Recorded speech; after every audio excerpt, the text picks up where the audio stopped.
Hi అండి. Today special అందరి favourite కడాయి పన్నీర్ అండి.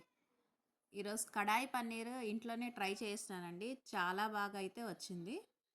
చూడండి, చూడ్డానికే చాలా బాగుంది కదా. టేస్ట్ కూడా చాలా అదిరిపోయిందండి. చూద్దామండి ఎలా చేద్దామో.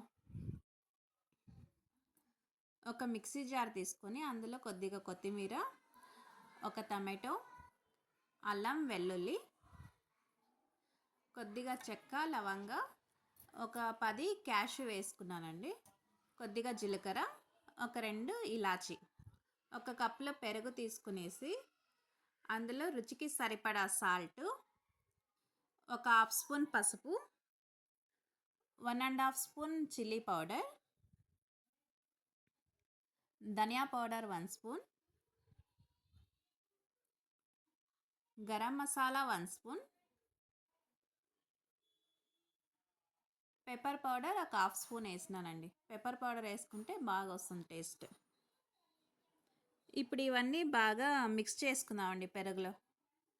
అది క్రీమ్ లాగా అవుతుంది కదా, అప్పటిదాకా ఇలా బాగా మిక్స్ చేసుకోవాలండి పెరుగంతా. ఎక్కడ గడ్డల్లాగా లేకోకుండా మిక్స్ చేసుకొని పక్కన పెట్టుకుందామండి. ఇప్పుడు ఒక పాన్ తీసుకొని అందులో ఒక 2 స్పూన్ల ఆయిల్ వేసుకుందామండి. క్యాప్సికమ్, ఆనియన్ అది ఫ్రై చేసుకుందామండి కొద్దిగా. చూడండి, ఇలా ఫ్రై అయింది కదా. ఇందులో కట్ చేసి పెట్టుకున్న పన్నీర్ వేసుకుందామండి. పన్నీర్ కూడా లైట్గా ఫ్రై చేసుకుంటున్నాను. బ్రౌన్ కలర్ ఏమీ అవసరం లేదు, లైట్గా ఫ్రై అయితే చాలండి. ఇలా ఫ్రై చేసుకొని పక్కన పెట్టుకుందామండి.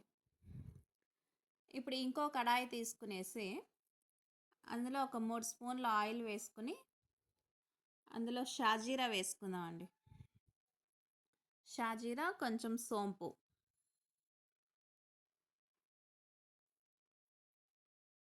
2 రెడ్ చిల్లీ అండి.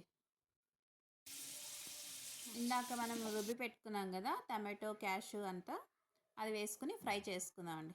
కొద్దిగా జార్ కడిగేసి నీళ్ళు కూడా వేసినాను. ఇది ఆయిల్లో బాగా ఫ్రై చేసుకుందామండి ఒక 2 మినిట్స్. చూడండి, బాగా ఫ్రై అయింది కదా ఆయిల్లో. ఇది మసాలా అంతా బాగా ఫ్రై అయింది కదా. ఇప్పుడు ఇందాక కలిపి పెట్టుకున్నాం కదా మనం పెరుగులో ఉప్పు, కారం అంతా, మసాలా పొడి అదంతా వేసుకొని ఒకసారి బాగా మిక్స్ చేసుకుందామండి. కొద్దిగా బౌల్లో వాటర్ వేసుకొని ఆ వాటర్ కూడా తీసుకున్నాను. ఇప్పుడు ఇదంతా ఆయిల్లో బాగా ఫ్రై చేసుకుందామండి.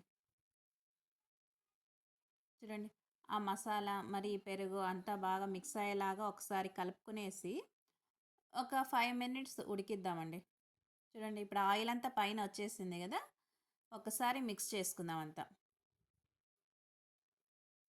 ఇలా ఒకసారి అంతా కలుపుకొని ఇందాక ఫ్రై చేసి పెట్టుకున్నాం కదా ఆనియన్, క్యాప్సికమ్, పన్నీర్ అన్నీ వేసుకొని ఒకసారి బాగా మిక్స్ చేసుకుందామండి.